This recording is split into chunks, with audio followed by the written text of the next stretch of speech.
কিছু ব্যথা একান্ত নিজের, যা কখনো কাউকে বলে বোঝানো সম্ভব হয় না। আসলে আমাদের লাইফে কিছু মানুষ আছে মুহূর্ত সুন্দর করার জন্য। মানুষগুলো যেমন হুট করে চলে আসে, ঠিক তেমনই হারিয়ে যায়। আসলে আমি মানুষটা একটু অন্যরকম। আমি আমার খারাপ লাগা বিষয়টা কাউকে বুঝাতেই পারি না। কারো কিছু করাতে আমার যে খারাপ লাগে সেটা আমি কখনো মুখ ফুটে বলতেই পারি না। আমি বুঝতে পারি না আমি মানুষটা কেমন, আর হুট করে আসা মানুষগুলো কিভাবে বুঝবে আমি কেমন। এক সময় আমার অনেক বন্ধু ছিল। বন্ধুগুলো কোনো এক অজানা জায়গায়, না কাউকে পাশে পাই, না কাউকে প্রয়োজনে পাই। সবাই স্বার্থের জন্য পাশে আছে, প্রয়োজন শেষ, আমার খোঁজ নেওয়ার সময়ও শেষ।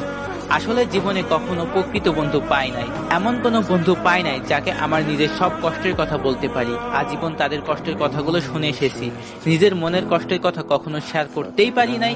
আসলে আমি জীবনে যেমন বন্ধু চেয়েছি তার বিপরীতটাই আমি পেয়েছি। আসলে কারোর প্রতি আমার কোনো অভিযোগ নাই, সব অভিযোগ আমার নিজের ওপরেই। কারণ রাগ, জিদ, অভিমান এসবের কারণে আমি সবকিছু হারাই। জীবনে অনেক মানুষের চেয়ে আমি একটা মানুষই চেয়েছি, হোক সেটা বন্ধুত্ব কিংবা ভালোবাসার মানুষ। দিন শেষে আমি কোনোটাই পাই নাই। যাদেরকে একটু আপন ভাবি তারাই কষ্ট দিয়ে চলে যায়। আসলে এদের কোনো দোষ নাই। অনেক মানুষের ভিড়ে আমি মানুষটাকে কেমনেই বা খুঁজে পাই।